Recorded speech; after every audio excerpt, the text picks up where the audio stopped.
जहां संपूर्ण भारत में 1 जुलाई से नए कानून लागू होंगे, वहीं खडीमा क्षेत्र के अंतर्गत आने वाले खडीमा, झनके, नानामत्ता थाने में मित्र पुलिस द्वारा गणमान्य व्यक्तियों, सामाजिक संगठन और आम नागरिकों को बुलाकर नए कानून के बारे में जानकारी दी। मित्र पुलिस के अनुसार जो कानून अंग्रेजों के समय से संशोधन कर चले आ रहे थे, उन पर बदलाव कर केंद्र सरकार द्वारा नए कानून लागू कर दिया गया, जो 1 जुलाई से पूरे भारत में लागू होंगे, जिनमें मुख्य रूप से भारतीय न्याय संहिता, भारतीय साक्ष्य अधिनियम और भारतीय नागरिक सुरक्षा संहिता हैं। साथ ही महिलाओं और बच्चों को विशेष रूप से संरक्षण दिया गया है। अध्याय 2 में उनके लिए काफ़ी प्रोविजन दिए गए हैं। साथ ही अभी कानून में नए चेंज किए हैं जो आम जनता के लिए फ़ायदेमंद होंगे, और जो पुराने कानून बनाए गए थे जो आज के समय में लागू नहीं होते, उनको हटा दिया गया है। पूर्व में जीरो एफआईआर का कोई प्रावधान नहीं था। अब कोई भी व्यक्ति कहीं से भी इलेक्ट्रॉनिक या अन्य माध्यम से किसी भी थाने में जीरो एफआईआर कर सकता है।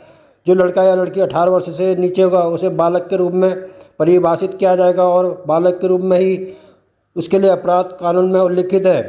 पूर्व में 511 कानून थे, अब 368 के लगभग हैं। क्वीन और ज्यूरी शब्द हटाए गए, और कोई भी गरीब व्यक्ति यदि न्यायालय में अपना वकील डिटेल नहीं कर पा रहा है तो उसके लिए सरकार ने वकील डिटेल करने की व्यवस्था की है। आम नागरिकों ने अन्य नए कानून के बारे में जानकारी पूछी, जिसमें पुलिस द्वारा उत्तर देकर सेटिस्फैक्शन किया। जैसा कि आप सबको विदित है कि 1860 से अंग्रेजों का कानून जो बना था भारत के लिए, अंग्रेजों के टाइम से वो कानून चला रहा था। कुछ उसमें संशोधन के साथ चला रहा था, कुछ अंग्रेजों ने अपने हिसाब से बनाया था।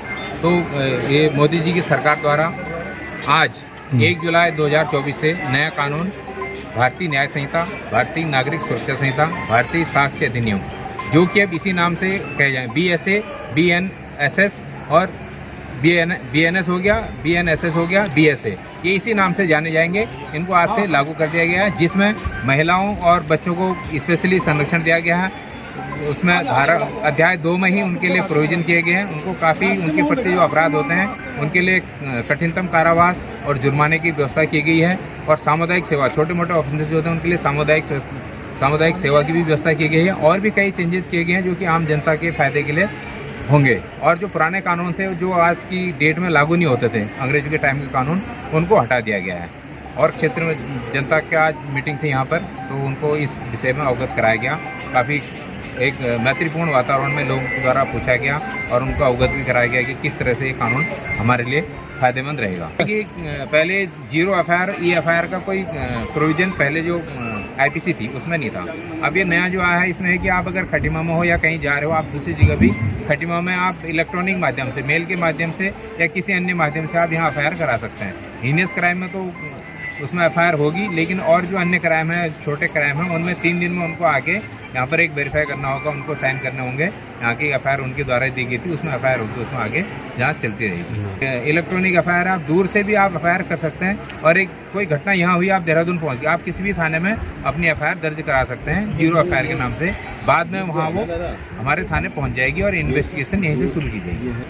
बालकों के लिए पहले था कहीं 16 साल था, कहीं 18 साल। अब बालक शब्द से अभिप्राय है कि बालक में लड़की भी आएगी, उसमें लड़का भी आएगा। ट्रांसजेंडर कोई भी 18 साल से कम का जो भी होगा उसको बालक के रूप में परिभाषित किया गया है। और कोई बालक के रूप में ही उसके लिए अपराध या फिर उसके प्रति अपराध जो होते हैं उसी तरह से उसको कानून के उसमें ट्रीट किया जाएगा। कानून पहले 511 थे, अभी 368 करीब है। तो उसमें कुछ कानून आप 511 से 368 इतने कानून कम कर दें। कुछ परिभाषाएं जो हैं वो पहले 2 से लेके 52 तक परिभाषाएं थी उसमें। अब वो परिभाषाएं धारा 2 में ही सारी परिभाषाएं इकट्ठी कर दी गई हैं।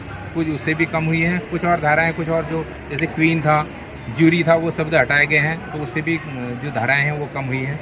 उसमें कोई चेंजिंग हुई है एमबी एक्ट तो अभी जो भारतीय न्याय संहिता और ये भारतीय नागरिक सुरक्षा संहिता और BSA है, इसी में चेंजेज हुए। एमबी एक्ट में फिलहाल अभी कोई चेंज नहीं। कोतवाली की तरफ से नहीं, ये है कोतवाली की तरफ से नहीं है, सरकार की तरफ से जो विधिक सेवा प्राधिकरण है। गरीब व्यक्ति अगर कहीं अप्लाई करता है, उसको कोई वकील नहीं है, उसको कोर्ट में नहीं मिल पा रहा है, अपना एप्लीकेशन दे, उसको सरकार की तरफ से उसको वकील उपलब्ध कराया जाएगा। ठीक है।